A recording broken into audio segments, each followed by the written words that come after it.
देश के सबसे अमीर आदमी गौतम अडानी हिंडनबर्ग की रिपोर्ट से होने वाले खुलासे के बाद से दुनिया के टॉप 10 अमीरों की लिस्ट से बाहर हो गए हैं।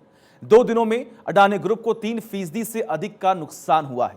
पिछले 24 घंटे में अडानी ग्रुप को $8.21 बिलियन का घाटा हुआ है, तो पिछले एक महीने में गौतम अडानी ने $36.1 अरब गंवाए हैं। लेकिन यह हुआ क्यों और अब निवेशकों के साथ आगे होगा क्या, जानिए इस रिपोर्ट में।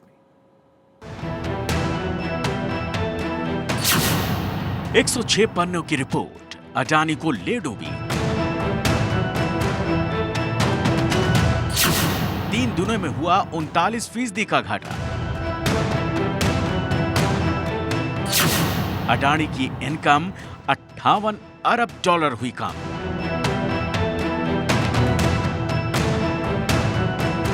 हिंडनबर्ग ने 24 जनवरी को एक रिपोर्ट जारी की। इसमें अडानी ग्रुप पर धोखाधड़ी और मनी लॉन्ड्रिंग जैसे बड़े आरोप लगाए गए। रिपोर्ट जारी होने के बाद गौतम अडानी की नेटवर्थ 10% से कम हो गई। फोर्ब्स के मुताबिक अडानी की नेटवर्थ में 1.32 लाख करोड़ रुपए का नुकसान हुआ। गौतम अडानी समूह ने हिंडनबर्ग की रिपोर्ट को भारत पर साजिश के तहत हमला बताया। ग्रुप ने 413 पन्नों का जवाब जारी किया। अडानी ने 88 में से 68 सवालों को बताया था बकवास, बेबुनियाद। हिंडनबर्ग रिसर्च कंपनी की रिपोर्ट में दावा किया गया कि अडानी ग्रुप की सभी प्रमुख लिस्टेड कंपनियों पर काफी ज्यादा कर्ज है और ग्रुप की सभी कंपनियों के शेयर 85% से ज्यादा ओवर वैल्यूड हैं। इसके बाद अडानी समूह की सभी कंपनियों को बहुत ज्यादा नुकसान हुआ। अडानी ट्रांसमिशन में 25.39% की गिरावट आई। अडानी पोर्ट्स में 22.84%, अडानी विल्वर में 7.5%, अडानी पावर में 9.80%, अडानी टोटल गैस को 23.23% का घाटा हुआ, तो अडानी ग्रीन एनर्जी को 24.97% का घाटा लगा। अडानी इंटरप्राइजेस में 20.14% की गिरावट दर्ज की गई। अंबुजा सीमेंट में 26.41% की गिरावट दर्ज की गई। एसीसी में 20.46% की गिरावट दर्ज की गई और एनडीटीवी के शेयर्स में 11.36% की गिरावट दर्ज की गई।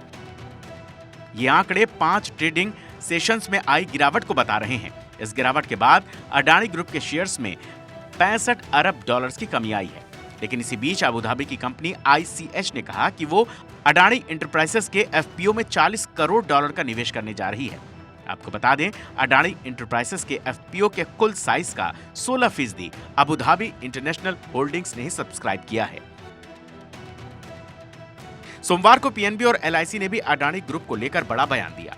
LIC ने कहा कि ऐसी स्थिति पैदा हो रही है जिस पर यकीन करना मुश्किल है, लेकिन हम बड़े निवेशक हैं, इसलिए हम सवाल पूछ सकते हैं। हिंडनबर्ग की रिपोर्ट पर सवाल पूछे जाएंगे। इसी के साथ ही पंजाब नेशनल बैंक ने भी इशारा दिया। PNB ने अडानी ग्रुप को लगभग 7,000 करोड़ रुपए का कर्ज दिया है और ये सारा कर्ज नगद है, इसलिए हम करीब से नजर बनाए हुए हैं। यानी कि हिंडनबर्ग की रिपोर्ट के बाद से LIC और PNB दोनों सतर्क हो गए। इस केस में हिंडनबर्ग ने यह भी कहा कि राष्ट्रवाद के बहाने कोई भी कंपनी निवेशकों के साथ किए गए धोखे को छिपा नहीं सकती है, क्योंकि 413 पन्नों के जवाब में अडानी ग्रुप ने कहा था कि भारत और उसके संस्थानों की बढ़ती ग्रोथ को देखकर यह हमला सोच समझकर किया गया है, ताकि शेयर के दाम नीचे लाए जाएं और अमेरिकी कंपनियों को इसका फायदा पहुंचाया जाए। अडानी कंपनियों पर NSE भी सतर्क हो गई है, इसीलिए उसने 3 अडानी कंपनियों की सर्किट लिमिट को 10% से कम कर दिया है।